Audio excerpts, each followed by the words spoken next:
آج مسلمان کا حال بہت عجیب ہے، مسلمان کی سوچ بہت عجیب ہے۔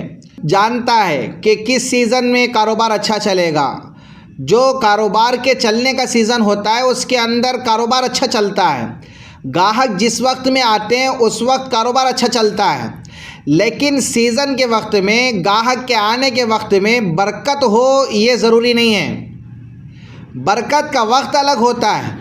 ہم تو کیا ہے، سیزن کے وقت میں دکان کھلا رکھتے ہیں، گاہک جس وقت آتا ہے اس وقت دکان کھلا رکھتے ہیں، لیکن برکت جب آتی ہے دکان کے اندر اس وقت تو ہم دکان بند کر کے رکھتے ہیں۔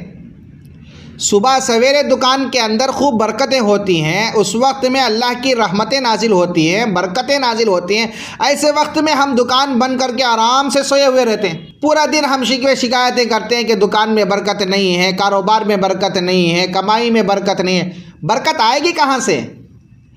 صبح سویرے جب اللہ رب العزت برکتیں نازل فرما رہے ہیں تو ایسے وقت میں تو آپ نے دکان بند کر دیا ہے، دکان بند کر کے آپ آرام سے بستر پر لیٹے رہے، اور آپ دکان کھول رہے ہیں 10 بجے کھول رہے ہیں۔ اب 10 بجے آپ دکان کھولیں گے، 11 بجے آپ دکان کھولیں گے تو برکتیں تھوڑی ملیں گی۔ برکت حاصل کرنا ہے تو صبح سویرے دکان کھولنا ہے۔ صبح سویرے کی تجارت جو ہوتی ہے اس کے اندر برکت ہوتی ہے۔ اللہ کے رسول صلی اللہ علیہ وسلم نے اس وقت جو تجارت کرتا ہے اس کے لیے اللہ رب العزت سے برکت کی دعائیں مانگی۔ تو اس لیے ہمیں کیا کرنا ہے، صبح سویرے ہم اٹھنا ہے، نماز کا اہتمام کرنا ہے۔ نماز کا اہتمام کر لیے، نماز پڑھ لیے، اب تھوڑی دیر بیٹھ جائیے، قرآن کی تلاوت کیجیے، اللہ کا ذکر کیجیے، دعاؤں کا اہتمام کیجیے۔ اشراق کا وقت ہو گیا، 2 رکعت سے اشراق کی نماز پڑھ کر آپ کاروبار کے لیے نکلیے۔ اشراق کی 2 رکعت نماز پڑھنا ہے، اس کا فائدہ بہت زیادہ ہے۔ اللہ کے رسول صلی اللہ علیہ وسلم نے ارشاد فرمایا، اے ابن آدم تو میرے لیے 2 رکعت دن کے ابتدائی حصے میں پڑھ لے، دن کے ابتدائی حصے میں 2 رکعت پڑھ لے، میں دن کے آخری حصے تک تیرے لیے کافی ہو جاؤں گا۔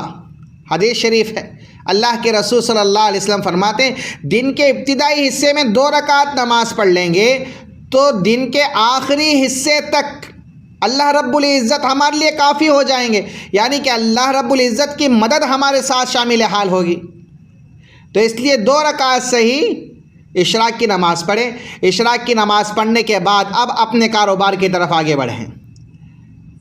ایک حدیث میں اللہ کے رسول صلی اللہ علیہ وسلم نے ارشاد فرمایا، اللہ تعالیٰ نے میری امت کے لیے صبح سویرے میں برکت رکھی ہے، اور فرمایا کہ اللہ میری امت کے صبح کے وقت میں برکتیں نازل فرما۔ یہ بات اللہ کے رسول صلی اللہ علیہ وسلم نے صرف ذکر یا عبادت کی حد تک بیان نہیں فرمائی، بلکہ ایک شخص جو تاجر ہے ان سے آپ صلی اللہ علیہ وسلم نے یہ جملہ ارشاد فرمایا کہ تم صبح سویرے اپنی تجارت کے کام کو انجام دیا کرو۔ وہ صحابی فرماتے ہیں کہ حضور صلی اللہ علیہ وسلم کے یہ ارشاد سننے کے بعد میں نے اس پر عمل کرنا شروع کیا۔ صبح کے اول وقت میں تجارت کا عمل شروع کیا کرتا تھا، اللہ تعالیٰ نے مجھے اس کی برکت سے اتنا مال عطا فرمایا، اتنا مال عطا فرمایا کہ لوگ مجھ پر رشک کرنے لگے۔ تو اس سے ایک بات ہمیں یہ معلوم ہوتی ہے کہ صبح سویرے اپنے دکانوں کو ہم کھولیں، صبح سویرے اپنی تجارت ہم شروع کیا کریں، فجر کی نماز پڑھے تجارت شروع کیا کریں، انشاءاللہ اللہ رب العزت ضرور بھی ضرور تجارت میں برکت عطا فرمائیں گے۔